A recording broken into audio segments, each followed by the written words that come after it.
We're joined today by Matt Bennett with agmarket.net. Matt, let's talk about markets today. Kind of a topsy-turvy day, especially for soybeans, kind of under pressure here midweek. Yeah, we started yesterday. I'll tell you what, we gave up a lot as far as wheat was concerned. The corn market struggled.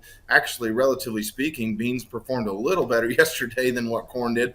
But I'll tell you what, it sure looked rough today. You gave up the $15 handle on November beans, and, there's certainly a fair amount of pressure there. I think a lot that's going on, whenever you look over into the energies, you look at soybean oil, there's some pressures out there. It's not the time of year to get super concerned like it is maybe with corn. We're getting awfully close to your really critical time.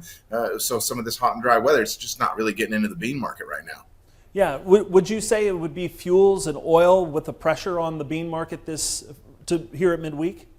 Yeah, that and the fact that technically, we broke through some support levels, it just looked pretty rough, all across the bean board. And so can we go back up? There's actually some gaps there, and I'm not so sure that we don't get some excitement as we get closer to this acreage report. There's still a lot of unknowns here, and it's an extremely tight situation. But as evidenced by the bean basis backing off just a little bit, I'll tell you what, I think that there's enough beans to go around, at least for the time being. So it's tight, but I don't know that it's critically tight.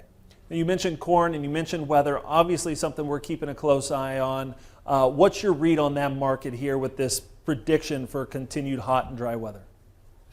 Okay, so you come in this week, and I think a lot of folks expected that we would get a really strong market, 3-day weekend, a holiday shortened week.